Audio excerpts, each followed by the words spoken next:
Sveiki draugai, kaip matote pas mane ant stalo yra dėžutė tokia, tai yra siuntinukas, kurį gavau iš vieno žmogus, jis man atsiuntė patefono galvutę, kurie, sakė, kad vienas kanalas neveikia, tai netrukus ketinu išpakuoti siuntinuką ir apžiūrėti tą patefono galvutę.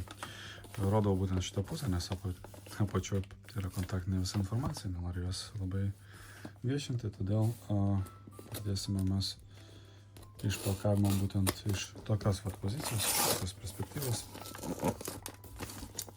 Netrukus atklijuosime, skaičiu.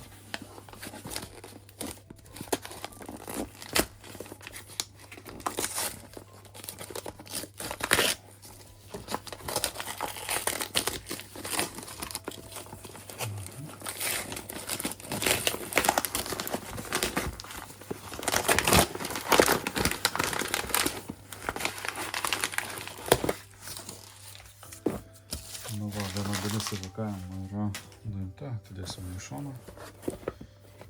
Ir dabar galima bus prieiti ir pasižiūrėti, kaip atrodo patefono galvutė, kurią užgavau remontui.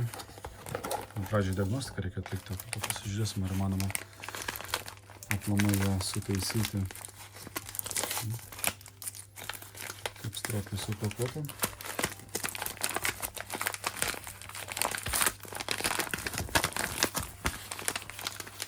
Čia matosi kažkiek yra kontaktinės informacijos, atitrauksiu į šoną ir su įpakavimu susitvarkėm, dabar galima bus apžiūrėti, ką mes čia turime. Mes turime Danone 103 dėl 103R. Patefono galvutė, štai taip atrodo, supakuota.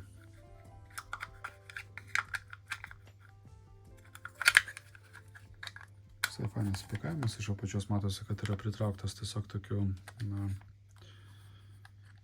viela tokia, kuri yra plastiko aptraukta, kad niekur nepabėgtų. Jau fainas įpakavimas. Gerai, nuimkime mes galvutę ir pasižiūrėkime.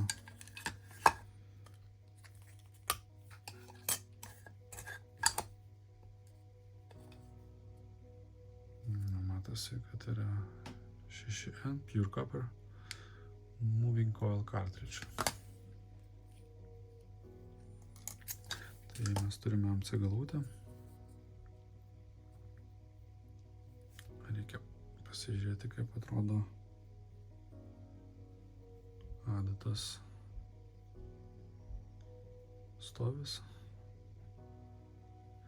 Reikės po mikroskopu pasižiūrėti, bet kokiu atveju kol kas aš uždėsiu ir svarbiausias yra momentas dabar tiesiog pasižiūrėti, kaip ten reikalai yra su varža tarp išėjimų.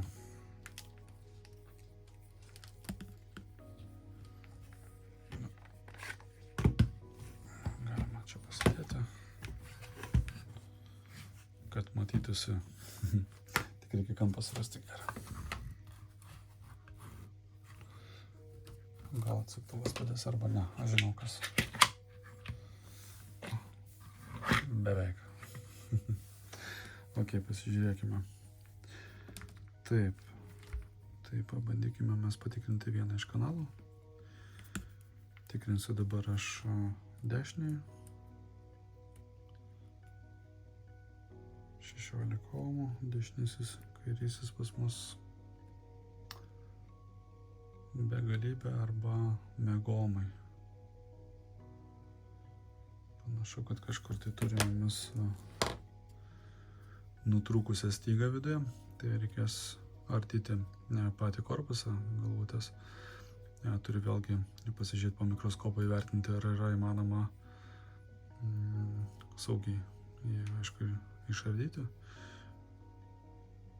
Ir tą pabandysiu padaryti, ir kad galima būtų pasižiūrėti, kokia yra situacija su apjom, nes viena iš kanalų, tai būtent kairiojo kanalo, matau, kad yra varža link begalybės arba rodo 10 megomų. Tai va, netrukus pabandysiu pasižiūrėti po mikroskopu.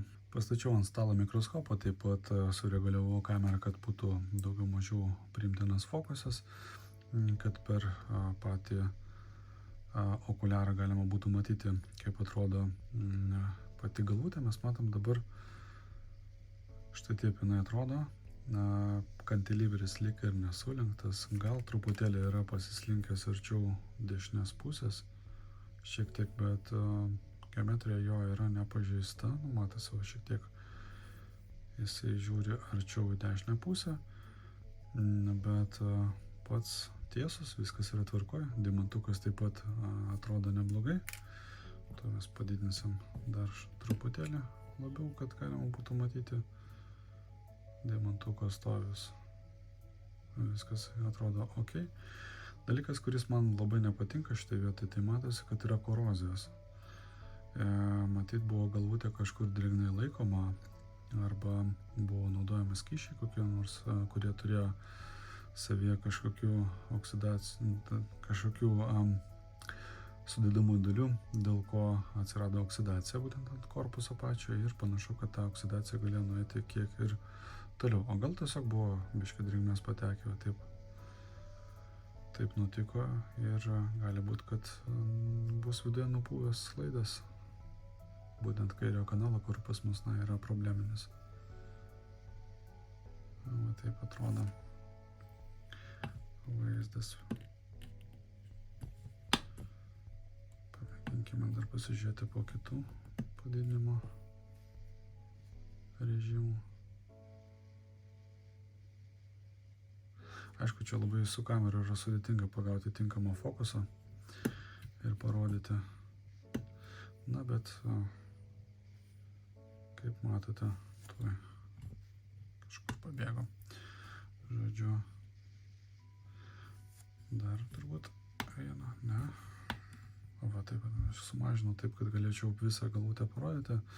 Tai mano tikslas jaučiu bus pabandyti nuimti korpusą, tam, kad galima būtų įvertinti, koks yra stovis pačių laidų. Uždėsiu kol kas apsaugą. Ir ardyti turbūt reikės per klijavimo linijas. Matosi vienoje pusėje, kitoje pusėje. Čia eina ratuku.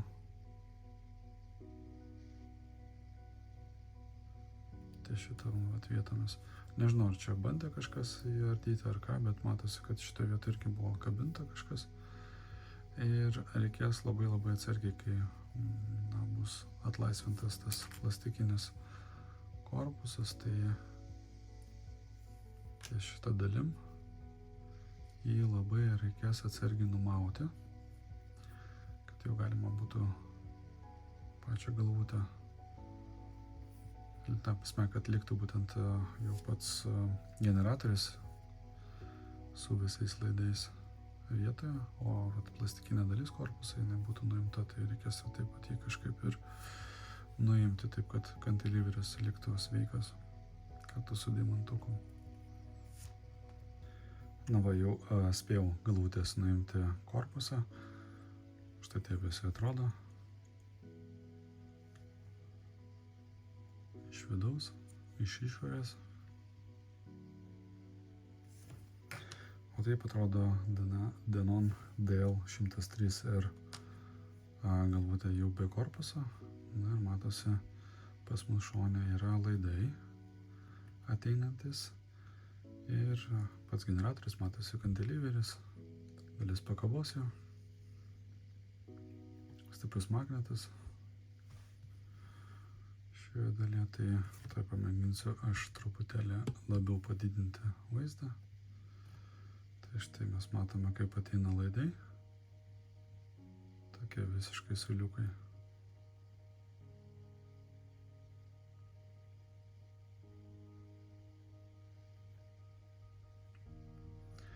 Ties būtent vieta, kur yra, galima sakyti, tai padaryta kilpa, tai yra paliktas biškį palikta laido atsarga. Matosi, kad vienas iš laidų yra toks kaip ir padegęs, net nežinau, kaip jį čia kaip tai apibūdinti, bet ties būtent ten tokia pozicija, kur rodo strėlytė, matosi, yra visiškai nuogas laidas. Tai pabandysiu, aš gal man pavyks didesnį didinimą pasirinkti ir parodyti, apie ką eina kalba. Tai pabandysiu sufokusuoti. Na, matosi, ties šitą vietą kažkoks yra, tai tarsi būtų biški pasvylęs tas laidas ir yra, na, nukentėjusio lako danga. Vat, ten tiesiai per vidurį matosi toks biški žalios spalvos.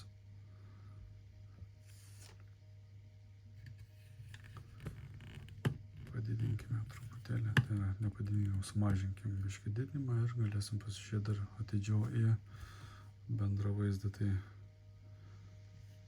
matosi, kad yra sukaupta tų nešvarumų, kurias reikės išvalyti. Čia mano koks šepetėlis.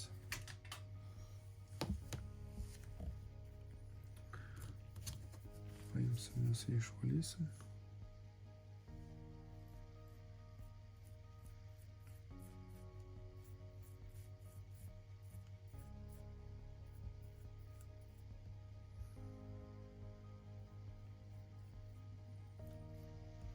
Atsargiai, kad nieko nepažeist. Vat ir tuomet jau eisime tikrinti, kokia yra situacija su tais laidais. Jeigu jau bus taip, kad jau jam kažkur bus nutrūkęs tas laidas neties sujungimo kontakto, o biškai giliau, tai jau tada reikės nuiminėti tą plastikinį apsauginį dangtį, kuris matosi, kad uždengia pakabą ir tuo pačiu metu jau generatorių patį, ten, kur yra sudarytas iš apvijų. Vat ir galbūt, kad ten yra kažkokių tai reikalų. Na, žodžiu, žiūrėsim, matuosim. Bus daugiau aiškumų. Vėliau parodysiu, ties kurio poziciją rasiu problemą. Kaip matote, draugai, toliau ardau galvutę. Ir čia jau mes matome patį generatorių. Tai parodysiu aš. Va, štai mes matome 4 apvijas ir iš jų išeinančius laidukus. Matosi, kad vienoj pusėje, būtent ta, kuri neveikia, buvo lituota jau ir kažkas bandė gal perlituoti kontaktas, galvodamas, kad padės sutvarkyti problemą, ir panašu, kad tikrai nepadėjo, bet matosi viena vieta biški pasilydęs yra plastikas, matyt, gal buvo nuo to paties lituoklio, kitoj pusėje, na, niekas ten kliudyta, būtent nuo šitos pusės apžiūrėmės ir buvom pradėję. Problema yra būtent anoje pusėje. Tai va, aš esu jau išėmęs ir priekinę dalį. Tai parodysiu, kaip jinai atrodo. Jinai buvo priklijuota, tai ten dar buvo vargo ją nuimti. Ir per šią ertmę pratraukti kantiliverį kartu su adatėle. Tai yra su pačiu deimantuku, kad viskas liktų savo vietoje, viskas būtų nepažeista. Matom, kad deimantukas savo vietoje, viskas yra tvarkoj, kantiliveris nėra sulinkęs, absoliučiai nieko, taip atrodo pats generatorius. Galvutės, tai vat vienam kanale pas mus turėtų būti apie 17-16 ohmų varžos. Šiaip realiai tokį nėra sudėtinga ir pervynioti, tik reikia laidą pamatuoti maždaug, nes ten tų vijų, nežinau, tikrai ten kosmoso nebus, tik tai klijų reikia, kurie laikytų apvijas, ir rankytėm neskubant turėtų pakankamai nesudėtingai susivilioti. Taip pat galvoju. Dar nežinau, dar nieko nenusprendžiau, aš tiesiog kol kas dar žiūriu, kokia yra situacija, po to jau spręsiu su šeimininku šios adatėlės, ką mes darom toliau, ar mes ją tvarkom, ar ką. Nes, na, čia panašu, kad grėsia pervyniojimo. Tai jeigu dabar man nepavyks to sutaisyti, tai bent jau būsiu parodęs jums, kaip atrodo patefono galvutės, o šiuo atveju tai yra MC tipo galvutė. Taip pat atrodo iš arčiau.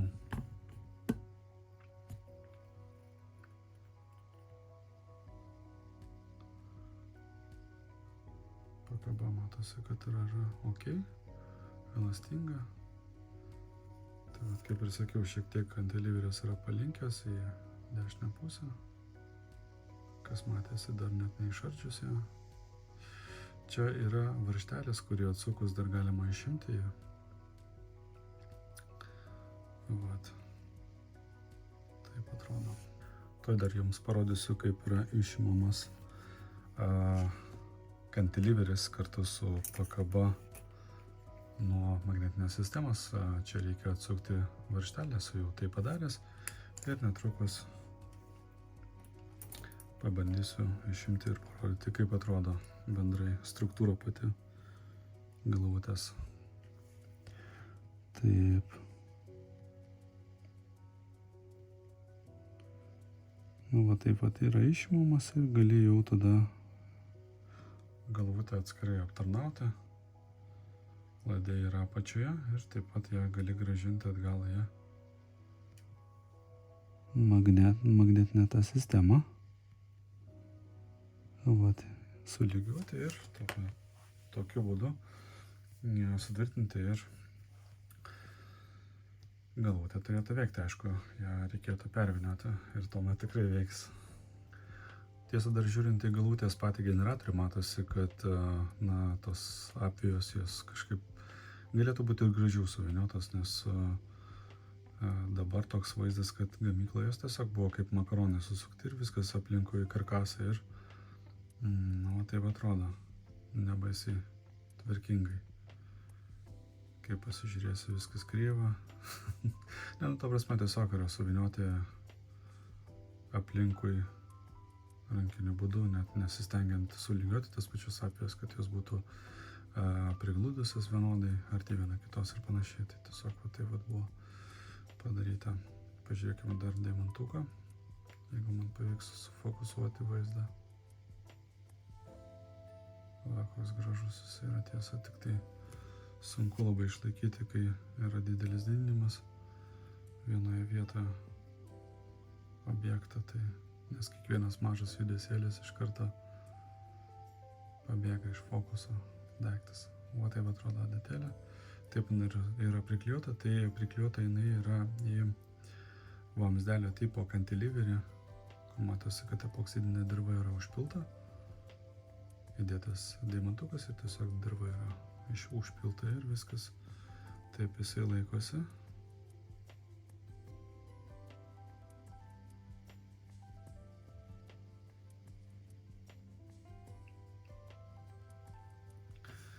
Va taip atrodo. Galvutė dar kartelį pasižiūrėjusi ją iš arčiau, tai yra būtent jos vidurius. Va taip pat gal biškai geriau net bendras vaizdas matysis gal šiek tiek geriau.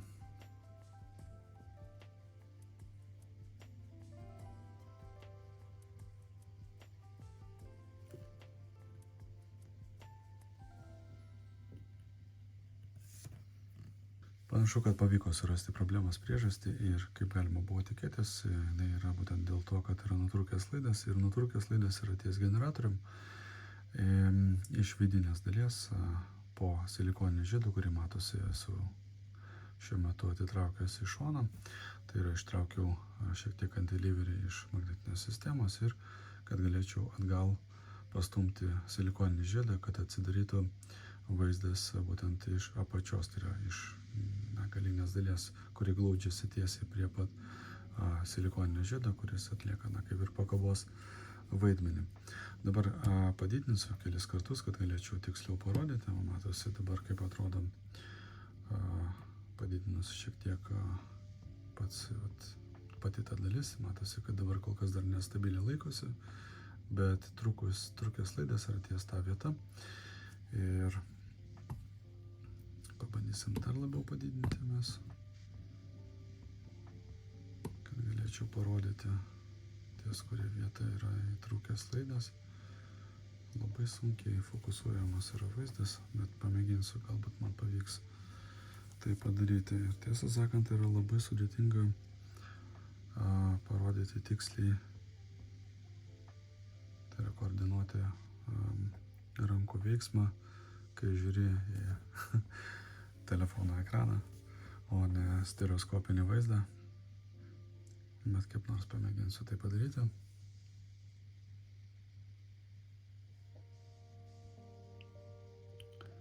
Po truputėlį su adatėlė prieisiu ir parodysiu ties, kurie vietava matosi ties čia.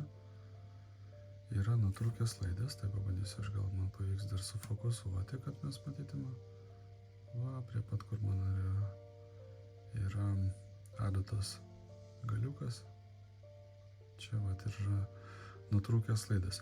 Kodėl taip nutiko? Nes matosi, kad dalis laido eina ir tvirtinasi tiesiai prie taip vadinamo vidurinio, matosi, ten toks yra metalinis strypelis.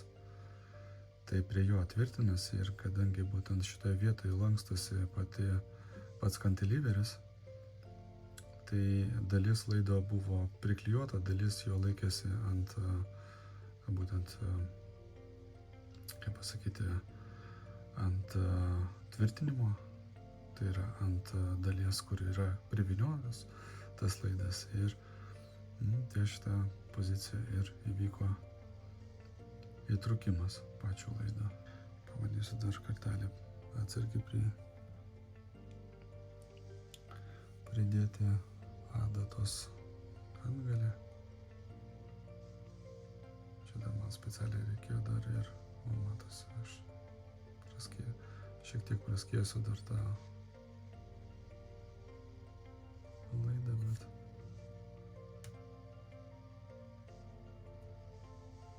matot.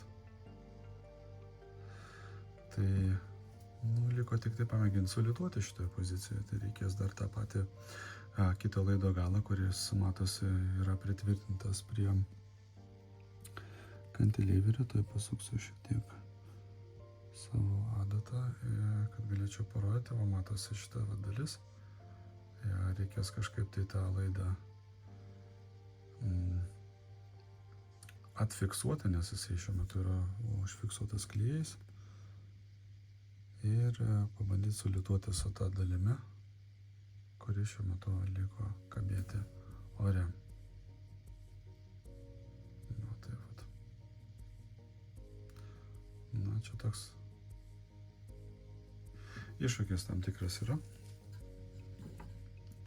bet įmanoma. Manau, kad visai įmanoma tai padaryti.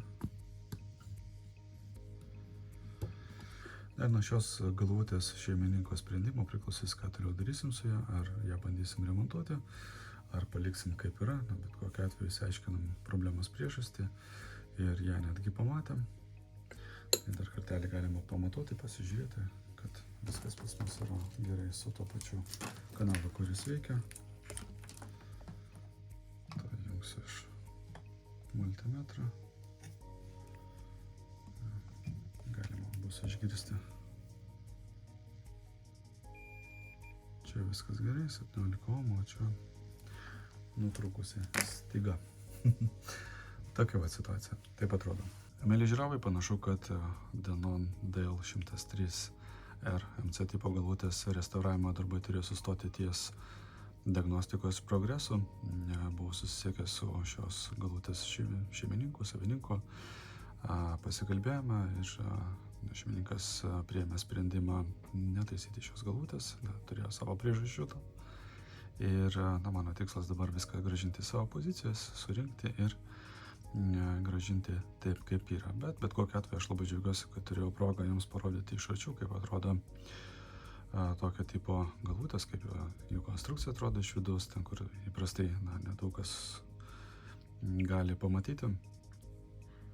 Na ir man tuo pačiu metu buvo irgi puikia proga pasitreniruoti ir susipažinti pačiam su MC tipo galvutės konstrukcija ir pamačiau ir kaip surenkama yra ir kitus visus momentus, kurie man pasirodė įdomus. Tai, žodžiu, toks, bet kokiu atveju buvo nauda iš to.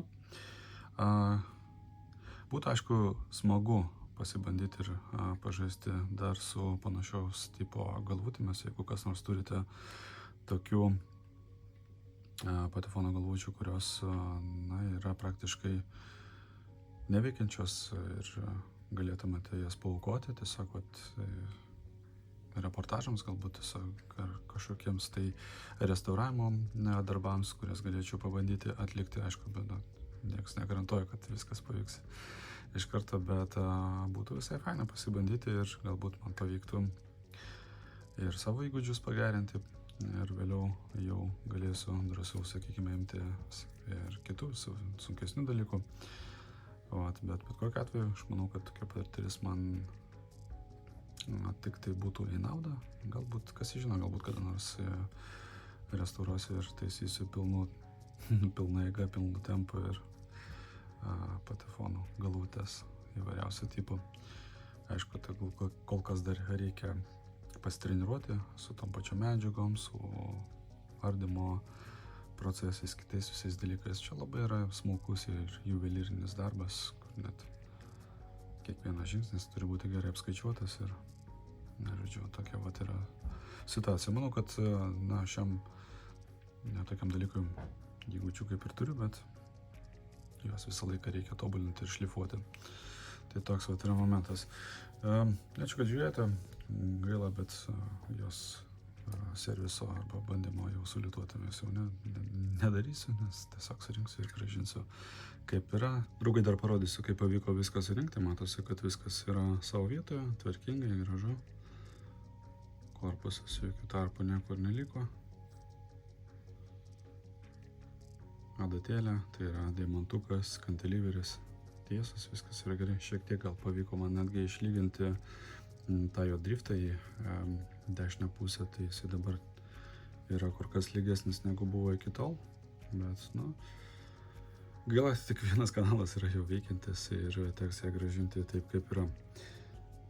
Tai toks yra dar paskutinis update'as. Tikiuosi, kad galbūt pateks man į rankas kita galvutė, kur galėsiu drąsiau eksperimentuoti ir bandyti galbūt pervynioti, galbūt keisti pakabas, dar kažkokius kitus momentus daryti. Bet su šitą teks atsisveikinti taip, kaip yra. Tai ačiū Jums uždėmesį, iki kito karto, iki sekančio įdomaus aparato apžvalgos arba serviso reportažo. Ate.